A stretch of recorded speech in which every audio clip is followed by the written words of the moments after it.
सबसे ज़्यादा फ्लाइंग में क्रिटिकल स्टेज है लैंडिंग और take off. You have to be very careful. So जब ये टेक ऑफ करते हैं 1128 पे जो इंक्वायरी है उसमें लिखा गया है और उसमें सुना गया है कि 1128 पे इन्होंने कहा, इनका कॉल साइन था ब्लू बर्ड 166. पहली कॉल आती है blue bird 166 hijacked. So that means he announced right there and then. ठीक है. बट देखें वो भी इंस्ट्रक्टर है, वो पिछली सीट पे बैठा है जिसपे हर किस्म के कंट्रोल हैं. एक पायलट ऑफिसर है जिसकी फ्लाइंग एक्सपीरियंस शायद 50 से 60 घंटे होंगे. जहाज टेक ऑफ कर जाता है. That's why he could not resist at that time and the aircraft took off. जब वो जहाज टेक ऑफ करता है तो पहला कॉल ये आती है, फिर दूसरी कॉल फिर आती है. अच्छा, हमारा वहाँ मसरूर मौड़ीपुर में जो पैटर्न है आज तक वो ये है कि आप टेक ऑफ डिपार्ट करते हैं, right out, hand out, fly out करते हैं. एटीसी ने मॉनिटर किया कि जहाज टेक ऑफ के बाद लेफ्ट टर्न करता है, which is out of context and it is not a plan. यहाँ पे उन्होंने पहली कॉल दी कि इंटेंशंस. फिर उनकी कॉल आती है ब्लू टी bird being hijack, blue bird being hijack. So इस तरह की 2-3 कॉलें हैं जो कि प्रॉपर कॉल्स नहीं है. दैट मीन्स कि स्ट्रगल शुरू हो चुकी है. राशिद मिनहाज साहब भी उस फ्रेम ऑफ माइंड में हो चुके हैं कि देयर इज़ सम ट्रबल. वो टेक ऑफ करते ही जो दूसरी चीज़ ऑब्जर्व होती है, नीचे से पायलट्स ने भी देखा जो वैसे खड़े थे और एटीसी ने भी देखा कि टेक ऑफ करते आप यूजुअली क्लाइंब करते हैं, बट इस जहाज़ ने क्लाइंब करने की बजाय नीचे जाना शुरू कर दिया. वाई? बिकॉज मतियुर रहमान वांटेड कि ये इतना लो लेवल आ जाए जिसको हम अपनी ज़ुबान में ट्री टॉप हाइट कहते हैं, ताकि ये रेडार की नज़र में ना आ सके. और वही हुआ कि रेडार इनको पिक नहीं कर पाया. सो वहाँ से ये जिस डायरेक्शन में जाते हैं वो डायरेक्शन हमें चूँकि पता है आज भी वो डायरेक्शन जा रही है इंडिया की तरफ. हमें कोई आइडिया है कि राशिद मिनहाज की इंटेंशन क्या थी? क्या उनकी इंटेंशन थी किसी तरीके से जहाज़ पे वापस कंट्रोल लाने की, या ये इंटेंशन थी जो हमें ऑब्वियसली हिस्ट्री में बताया जाता है कि इवेंचुअली द प्लेन क्रैश्ड. जब वो इंडिया की तरफ जा रहा था, अगर आप मुझे लेमैन टर्म्स में समझाएं, हम तो पायलट्स नहीं हैं, कंट्रोल बैक सीट में होता है, फ्रंट सीट में होता है, और क्या कंट्रोल्स होते हैं और क्या कर सकता है एक आदमी उस सिचुएशन में? मैं अब चूँकि पायलट हूँ इसलिए आपको थोड़ा सा बोले, मैं आपको उसी तरह बताऊँगा जो मेरी ज़ुबान. दोनों में एक जैसे कंट्रोल होते हैं, बिकॉज आपका जो पिछला पायलट होता है इस जहाज़ में वो इंस्ट्रक्टर पायलट होता है या नेविगेटर होता है. सो हर जहाज़ की अपनी कॉन्फ़िगरेशन है. कुछ जहाज़ों में पिछली सीट वाले वेपन ऑफिसर कहलाते हैं, कुछ सीट में पीछे वाले नेविगेटर कहलाते हैं, और मोस्टली इंस्ट्रक्टर पायलट बैठते हैं. तो उनके पास आइडेंटिकल कंट्रोल्स होते हैं. इंडिकेशंस कम होती हैं, फ्रंट में इंडिकेशन ज़्यादा होती है बिकॉज इंस्ट्रक्टर को इतनी ज़्यादा. तो एक होती है स्टिक जिससे आप ऊपर नीचे दाएं बाएं मुड़ने की सलाहियत रखते हैं.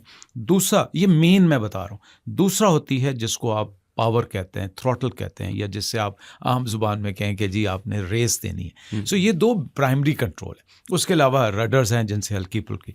सो जब ये टेक ऑफ करते हैं तो मतियुर रहमान साहब, मैंने आपको बताया कि उनको पैराशूट नहीं था. टीथ बर्ड में आप पैराशूट पहनते हैं तो वो आपका एक कुशन बन जाता है और आप एक सीट, आप यूँ सारा कुछ देख रहे होते हैं. तो जो इंक्वायरी ने एज्यूम किया या जो हमने प्रैक्टिकल करके भी देखा वो ये था कि दोनों में एक स्ट्रगल चल रही थी कि कंट्रोल किसके पास होना चाहिए. अब वो कंट्रोल अगर राशिद मिनहाज साहब पीछे कर रहे थे तो ये उसको आगे कर रहा था ताकि लो, फिर ये उसको हाई स्पीड पे लेके जा रहा था और राशिद मिनहाज साहब उसको पीछे लेके जा रहे थे. सो ये स्ट्रगल थी to gain control of the aircraft. That's how it happens. And क्या पाकिस्तान की इंटेलिजेंस एजेंसीज को उस ज़माने में पता था कि ये पोटेंशियली एक डिज़र्टर हो सकते हैं? एंड क्या प्रोटोकॉल होता है इस सिचुएशन में? ये क्या पहली दफ़ा या और आखिरी दफ़ा है कि पाकिस्तान की हिस्ट्री में कुछ ऐसा हाईजैकिंग हुई हो एक एयरफोर्स के जहाज़ की? And what would have been the protocol?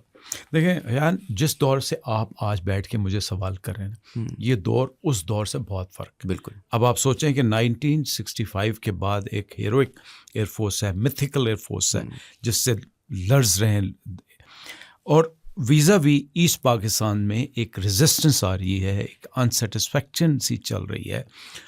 उन हालात में इतनी अवेयरनेस पायलट्स में या यंग पायलट्स में नहीं थी जो आज। हाउएवर, जैसे मैंने बताया कि ये बिल्कुल रियलाइजेशन थी इंटेलिजेंस में कि ये कोई रिएक्ट हो सकता है, कोई एडवर्स एक्शन हो सकता है, और उसको केटर भी किया जा रहा था कि F-86 जो हमारा एक अच्छा एसेट थे, कहीं उन पे ना डिफेक्शन हो जाए या उनको डैमेज ना कर दें, तो इन पायलट्स को फ्लाइंग से बिल्कुल रोक दिया गया था। इसी तरह जो ग्राउंड क्रू थे उनको भी साइड पे कर दिया गया था। लेकिन जिस तरह कहते हैं कि आप एक खुदकुश बॉम्बर को रोक नहीं सकते, बॉम्ब जो बमबार होता है वो आग ही रहता है। सो जब उसने ये ऐसा प्लान किया और एक ऐसे अच्छे पायलट पे प्लान किया जो कि बिल्कुल यंग बच्चा था, और जैसे मैं कह रहा था ना कि जब आपके पास प्रैक्टिकल सिचुएशन होती है ना, while up you are up in the air, high speed, low, आपने क्विक डिसीजन लेना होता है उन एनवायरनमेंट्स में। आज हम बैठ के रिलैक्स होके एनालिसिस करते हैं तो कुछ भी नतीजा निकाल सकते। तो पहले सवाल का जवाब इंटेलिजेंस को अवेयरनेस थी, बट स्नीक इन कर गया। चाहिए। दूसरा सवाल गेन ऑफ कंट्रोल स्ट्रगल चलती रही। तीसरा सवाल कि और क्या इरेक्शन। तो देखें जो इंक्वायरी हुई उस इंक्वायरी में मुकम्मल नहीं की गई बिकॉज उनको निशान हैदर अनाउंस हो गया। सबसे पहले उनको वैसे एयरफोर्स ने सितारे जुर्रत अनाउंस किया right there and then, because जब ये वाक़या होता है जैसे मैंने बताया 11:42 पे, तो कोई 2-1 घंटे बाद शाह बंदर के पास जो गांव है which is about 64 mile short of Indian border, वहाँ के थाने से हमें कॉल आई बिकॉज रेडार तो पिक नहीं कर रहे थे, स्क्रैम्बल हुए। स्क्रैम्बल होते हैं कि जब आप जहाज़ आपके 4 से 6 जहाज़ हर वक्त आज भी 24/7 तैयार बैठे होते हैं पायलट्स फुल वेपन्स के साथ कि अगर कोई रेडार ऐसी रिपोर्ट करे तो आपने 3 से 6 मिनट में टेक ऑफ करना होता है। तो हमारे F-86 ने टेक ऑफ किया, 4 जहाज़ों ने किया, 2 पहले गए 2 बाद में गए, बट उनको चूंकि वो ट्री टॉप लेवल पे फ्लाई कर रहा था मतीउर रहमान, और वो पिक नहीं हुए। सो उनको कॉलें भी दी गई, और वार्निंग कॉल वैसे हमारे एक असूल होता है कि हमारे एक इंटरनेशनल चैनल होता है जिसको गार्ड चैनल कहते हैं। उस गार्ड चैनल पे आप एक कॉलें देते हैं जो कि हर बंदा सुन सकता है। तो उनको कहा गया इजेक्ट कि अगर वो सुन रहा हो, फिर उनको कहा गया कि हम we are shooting you down, वो भी उन्होंने नहीं सुनी क्योंकि हमें तो नज़र ही नहीं आ रहे थे।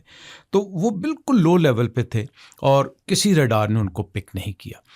तो ये जो उनका क्रैश होता है वो इसी स्ट्रगल में होता है, और जो हमें अंदाज़ा है वो ये है कि उन्होंने प्रॉबेबली कैनपी खोलने की कोशिश की, इजेक्शन की कोशिश नहीं की। जो जहाज़ ज़मीन में लगता है तो इंक्वायरी ने जो चीज़ सामने की है उसमें सीटें दोनों बाहर निकलती हैं। जब इजेक्शन होती है तो आप उसको रॉकेट बूस्टर से बाहर फेंकते हैं so that it goes away from the aircraft. But in this particular case, they have not gone away from the aircraft. They were found ahead of the aircraft, about 200 feet, 100 feet. उससे ये लगता है, ये साबित ये होता है कि जहाज़ जब इम्पैक्ट हुआ तो दोनों कॉकपिट में थे। राशिद मिन्हाज अपनी सीट पे स्ट्रैप इन थे, लेकिन मतीउर रहमान स्ट्रैप इन नहीं था बिकॉज मैंने आपको बताया कि उसका पैराशूट नहीं था। सो वो सीट से अलहदा होकर गिरता है सबसे आगे, उसके बाद उसकी सीट है, उसके बाद राशिद मिन्हाज अपनी सीट पे स्ट्रैप इन हालत में पाए जाते हैं। एंड इस पर्टिकुलर सिचुएशन में हम, क्योंकि हमारे पास एविडेंस तो नहीं था कि हम गैस कर सकते हैं कि हुआ क्या था, एंड वो बिल्कुल आखिरी मोमेंट्स में उनने क्रैश कैसे किया था, how close to the Indian border were they. Obviously बहुत सारी चीज़ें तो हम सिर्फ वो और उनके साथ जो दूसरे थे जानते हैं, लेकिन अगर आप मुझे गैस करके बता सकते हैं कि वो आखिरी मिनट्स क्या हुए होंगे। बिल्कुल सही बात आपने की। 2-3 चीज़ें होती हैं, या आप उसको रेप्लिकेट करते हैं कि यार ऐसे हुआ होगा था, let's try it out, fly करके आप देखते हैं। दूसरा आप एनालिसिस करते हैं फ्रॉम द रैकेज, और उस ज़माने में भी और अल्हम्दुलिल्लाह आज भी हमारे पास इतनी सलाहियत है कि हम बिल्कुल एक्यूरेट असेसमेंट कर सकते हैं। मैं ये नहीं कहूँगा कि वो 100%, लेकिन जो गेस है, लाइक आपको मैंने बताया कि वो सीटें कहाँ पाई गई, डेड बॉडीज़ या जो शहीद थे हमारे वो कहाँ पाए गए। एक और जो क्लू मिला हमें वो ये था कि जो टेल होती है, जब आपकी कैनपी या इजेक्शन सीट्स फायर होती हैं तो इनका होता है कि इजेक्शन जो कैनपी उड़ के बहुत आगे चली जाती है, फिर सीटें निकलती हैं, उनके नीचे रॉकेट थ्रस्टर्स होते हैं जो बिल्कुल फोर्स के साथ फेंकते हैं। इस केस में जो एलिवेटर है, जो पिछली टेल होती है, उसके ऊपर कैनपी का निशान नज़र आता है। उससे ये मिलता है कि राशिद मिन्हाज शहीद ने शायद कैनोपी खोलने की कोशिश की और एक झटका दिया कंट्रोल से, ताकि जो अनस्ट्रैप्ड पायलट था वो उस झटके से बाहर निकल जाता। एक तो ये गैस है, दूसरा ये है जो रैकेज मिला, उस रैकेज को वो फ्लैटिश रैकेज मिला, डिसइंटीग्रेट नहीं हुआ। दैट मीन्स कि अगर तो यूं गिरता, अब एक और गैस है कि शायद ऊपर नीचे आने में जहाज स्टॉल, हम कहते हैं कि स्टॉल कर गया, अपनी स्पीड एनर्जी खो गया, उस तरफ भी गिरा। जब यूं जहाज गिरा तो जैसे मैंने बताया, तो ये वो गेस वर्क्स हैं जो कि प्रैक्टिकल इम्प्लीकेशन से या आप अपने नॉलेज से आप इन चीज़ों को असेस करते हैं। 71 में राशिद मिन्हाज साहब को निशान हैदर तो मिला। एक स्क्वाड्रन लीडर रफ़ीकी साहब हैं जिनने अपेरेंटली बहुत ब्रिलियंटली लड़ा और वो भी शहीद हुए। इनके बारे में मुझे थोड़ा सा कुछ बता सकते हैं? देखिए, सरफराज रफ़ीकी शहीद तो हमारे हीरो हैं।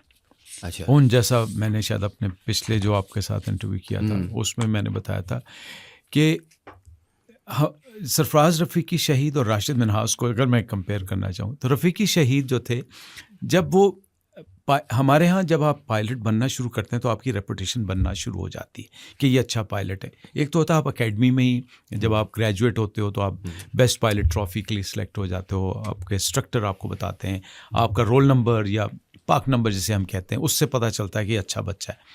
कुछ ऐसे होते हैं जो कि उस वक्त के साथ साथ इम्प्रूव करते हैं और फिर कुछ ऐसे होते हैं जो अपनी परफॉर्मेंस को मेंटेन करते हैं। तो सरफराज रफ़ीकी शहीद वो पायलट थे जो कि अपने कैरेटशिप से मशहूर थे कि ये इज़ अ ब्रिलियंट पायलट। अच्छा। One, he was a brilliant human being, he was the most liked human being and then he was the bravest of all.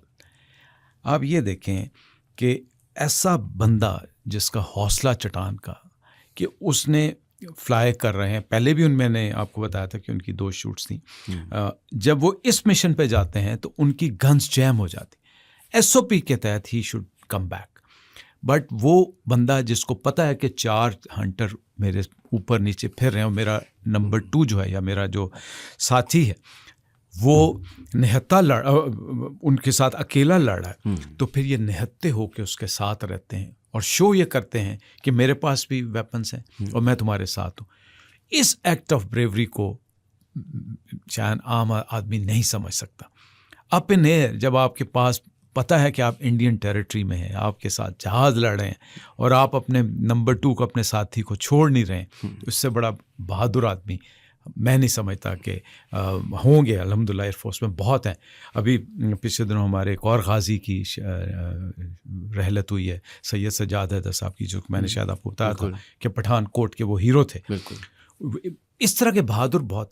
But Sarfaraz Rafiqui जिसे हर बंदा चाहता था, और सरफराज रफ़ीकी के बारे में तो लोग ये भी कहते थे कि अगर ये अल्लाह के फैसले होते हैं कि अगर ये ज़िंदा रहता तो ये यकीनन हमारा chief of the air staff होता। उनको निशान हैदर मिला था? नहीं, उनको सितारे जुर्रत और हिलाल जुर्रत मिले, जो कि again top of the line से।